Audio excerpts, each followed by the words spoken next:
Bonjour à tous et bienvenue sur Fantasy en Action. Nous allons aujourd'hui à la rencontre du Joker.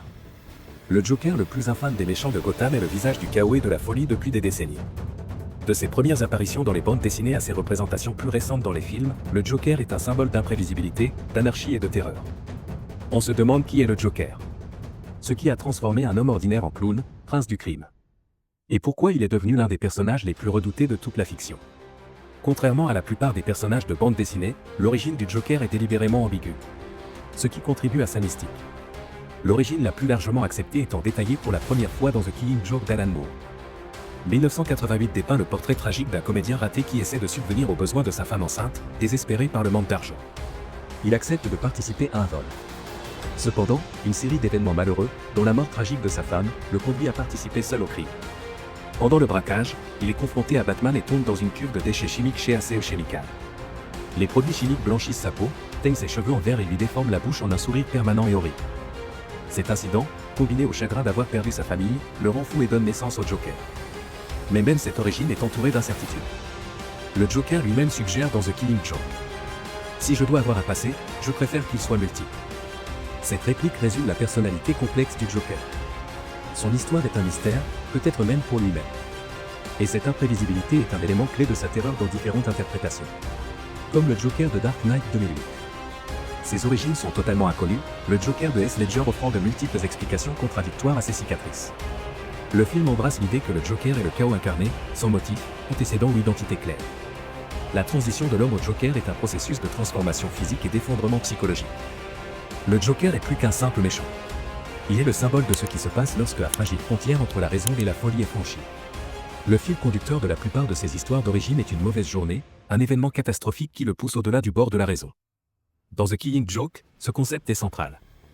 Joker soutient que tout ce qu'il faut pour transformer un homme bon en monstre, c'est une mauvaise journée.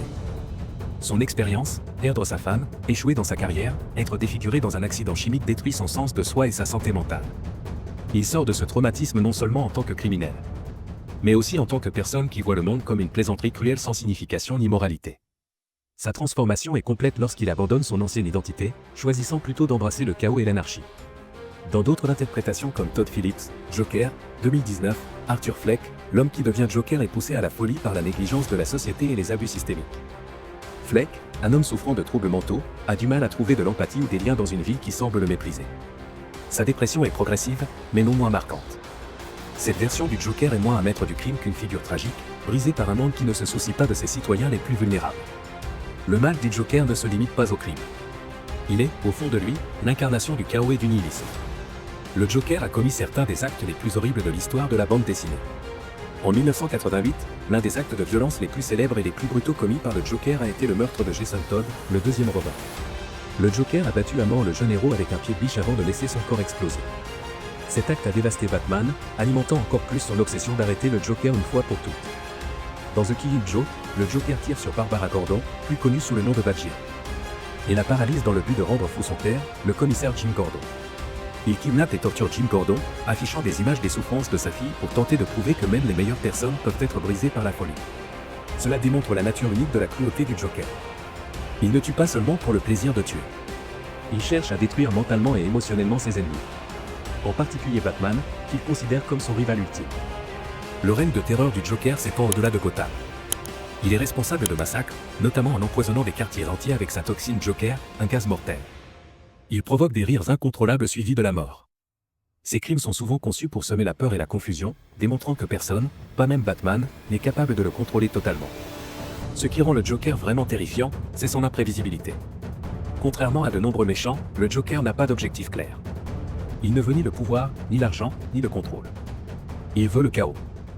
Dans The Dark Knight de Christopher Nolan, sorti en 2008, cette version du Joker embrasse l'anarchie. Cette absence de motif clair fait de lui l'un des adversaires les plus dangereux pour Batman et Gotham City. Car il est impossible d'anticiper son prochain mouvement. Psychologiquement, le Joker est souvent décrit comme un psychopathe, caractérisé par son manque d'empathie, son incapacité à nouer des liens humains et son plaisir à voir les autres souffrir. Mais contrairement à de nombreux psychopathes, le Joker est très intelligent et extrêmement manipulateur. Sa capacité à élaborer des plans destructeurs élaborés est inégalée. Il peut orchestrer des crimes qui dévastent des villes entières et poussent même les héros les plus stoïques à leurs limites. Dans la bande dessinée, fin du jeu 2014, le Joker affecte toute la ville de Gotham avec une version modifiée de sa toxine Joker. transformant ses citoyens en zombies violents et rieurs. Cette histoire illustre jusqu'où le Joker est prêt à aller pour semer le chaos et prouve, une fois de plus, qu'il n'est pas seulement un méchant de Gotham. Il est une menace pour la société elle-même. Parlons de quelques faits intéressants sur le Joker. Le Joker a toujours été un personnage fascinant, non seulement pour les lecteurs et les téléspectateurs, mais aussi pour les acteurs et les créateurs qui lui ont donné vie. Le Joker a été introduit dans Batman numéro 1 en 1940 et devait être tué après sa première apparition. Cependant, il a été épargné grâce à une intervention éditoriale, devenant ainsi l'ennemi le plus emblématique de Batman. Mark Hamill, connu pour son interprétation de Luke Skywalker, est l'un des doubleurs les plus célèbres du Joker, lui ayant prêté sa voix dans des séries animées et des jeux vidéo pendant plus de 20 ans. L'interprétation du Joker par Heath Ledger dans The Dark Knight en 2008 lui a valu un Oscar à titre posthume du meilleur acteur dans un second rôle. Sa performance est largement considérée comme l'une des meilleures interprétations du personnage. Le Joker de Joaquin Phoenix dans Joker en 2019 a offert une nouvelle interprétation du personnage, en mettant l'accent sur la maladie mentale et l'isolement social. La performance de Phoenix lui a valu un Oscar du meilleur acteur, faisant de Joker l'un des rares personnages de bande dessinée à remporter 2 Oscars. Explorons comment le personnage de Joker a évolué depuis son introduction dans l'âge d'or des années 1940 jusqu'à l'âge d'argent. Dans les années 1940, le Joker était dépeint comme un psychopathe violent qui assassinait des gens pour s'amuser.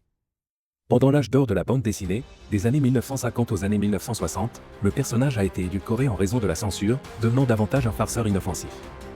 Discutons de la façon dont Batman et le Joker partagent un lien psychologique profond. Le Joker considère Batman comme son seul adversaire valable. Certaines histoires suggèrent que sans Batman, le Joker n'existerait pas. Le Joker dit souvent que Batman le complète. Il ne veut pas te tuer, symbolisant leur interdépendance.